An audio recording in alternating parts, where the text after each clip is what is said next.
Hoje eu irei falar sobre a década de 64. Quem se encontrava como presidente era o João Goulart, o Jango. E assim, ele era um cara que ele já teve um ministério na época do Getúlio Vargas. Ele, na época quando ele era ministro, ele anunciou um aumento de um salário mínimo para a população e ali ele ficou muito impopular porque os grandes latifundiários, a grande elite naquela época ali, provavelmente fez um movimento para tirar ele ali daquele cargo e ele acabou caindo. E ele, na década de 64, ele estava na China e sempre foi rotulado como um cara como comunista, um cara é, totalmente ali errado para as ideias atuais na visão de mundo dos grandes latifundiários e influenciando ali provavelmente a população que ele era um perigo nacional. Só que o poder do tempo, ele é poderoso. Aí eu vou explicar aqui. E assim, ali, o, os políticos naquela época, que ele era do, provavelmente o Jango ele era do PTB, fizeram um movimento para, antes dele assumir, quando ele estava na China ali, ele fizeram alguns movimentos para tirar quase todos os poderes dele e ele não conseguir passar as principais reformas que eu acredito que ia influenciar nós nessa época. Não vou colocar, cara, nem 100 anos, 200 anos na questão da escravidão, tá? Vou colocar no meio da história, que eu acredito que provavelmente essas reformas, e principalmente a reforma agrária, que uma das reformas principais ali que ele queria passar era a reforma agrária ali, e as pessoas não deixaram passar, fizeram uma união ali com os Estados Unidos e tiraram ele do poder e onde que os militares assumiram o poder, né? E ele foi pro exílio e acabou ali ficando ali até a sua deletação. Então assim, gente, eu falo, imagine se naquela época da reforma agrária, em 64, você tivesse seus avós, os nossos avós, tivesse herdado ali grandes terras, grandes chácaras, grandes fazendas, ali no Jardim Europa, vou colocar em São Paulo, que eu estou em São Paulo, ali no Jardim Europa, ali perto do Parque Ibirapuera, ali perto de Pinheiros, Perdizes, se seus avós tivessem herdado terras naquele momento ali da história. Ao passar dos anos, ao passar da evolução, ao passar das coisas chegando, provavelmente ali os seus avós, os nossos avós, tava com terreno, tava com imóvel super valorizado. E ali passaria de família para família, de gerações para gerações, mesmo que ao longo das gerações ali vendesse, ia deixar uma família inteira ali milionária. Acho que provavelmente, como boa parte das pessoas milionárias herdeira, né? Eu tava vendo um número absurdo tanto de herdeiro. Meu, e assim, não é uma luta, não é algo assim que a vida não é justa.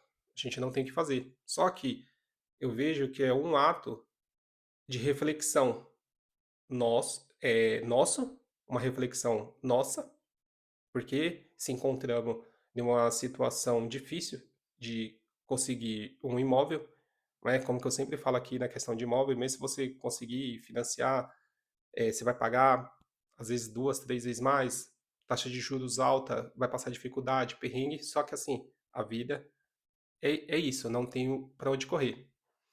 Só que, desse lado, dessa narrativa de Django, rotulando ele como um cara subversivo, totalmente errado, comunista, a história provou que ele estava certo. E provavelmente ali os estudiosos que estavam ao redor dele, que queria implantar essa reforma agrária, sabia disso, que em 50 anos o Brasil não ia ser um país com tanta desigualdade social. Porque, cara, e não é vitimista, não é aqui chorando, e assim, cara, não tô nem aí o que você acha. Isso daqui é a minha visão de mundo, é minha opinião. Se eu fosse tudo isso, eu não estaria aqui vindo, gravando e produzindo. Você entendeu? Onde que milhares de pessoas aí não estão falando. Cara, o Brasil é um país com uma desigualdade social extrema. Já falei aqui, sempre falei aqui nos vídeos. Meu, para você ter noção, num país, é um país pobre. Eu corrigi uma pessoa lá, soltou uma certa piada, né, um piloto de avião da Latam. E eu falei, meu, não fala isso que você falou. Você se encontra num país desigual pra caramba. Você entendeu? Um país pobre. Meu, se menos de 90% da população ganha menos de R$ 3.500, que se a gente converter isso em dólares aí, que um chega a quase nem US$ 500, cara, metade, é um terço de um salário mínimo dos Estados Unidos. Para você ver a desigualdade social do nosso país.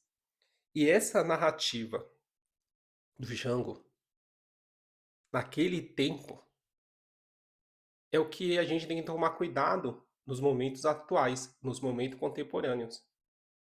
Porque assim, cara, eu sei tudo que às vezes está por trás, mas se você olhar a questão do nosso presidente Lula, cara, eu tipo, mano, eu tipo, às vezes eu comparo tipo com um pouco comigo.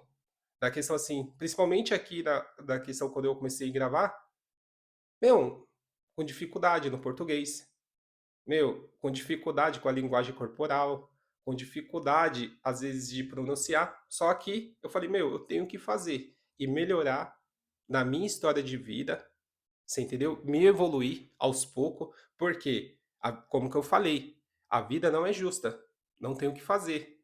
Eu não nasci herdeiro, eu não nasci com pai rico, mãe rica, avó rica, que herdou fazendas, chácara no Jardim Europa, em Pinheiros, em Perdizes. Eu não tive família com inúmeras propriedades para eu ser um herdeiro, para eu ser uma pessoa milionária de herança. Só que eu tenho que fazer, tentar vencer toda essa desigualdade social, toda essa barreira, e eu tentar fazer a minha história, a minha verdade, a minha visão de mundo.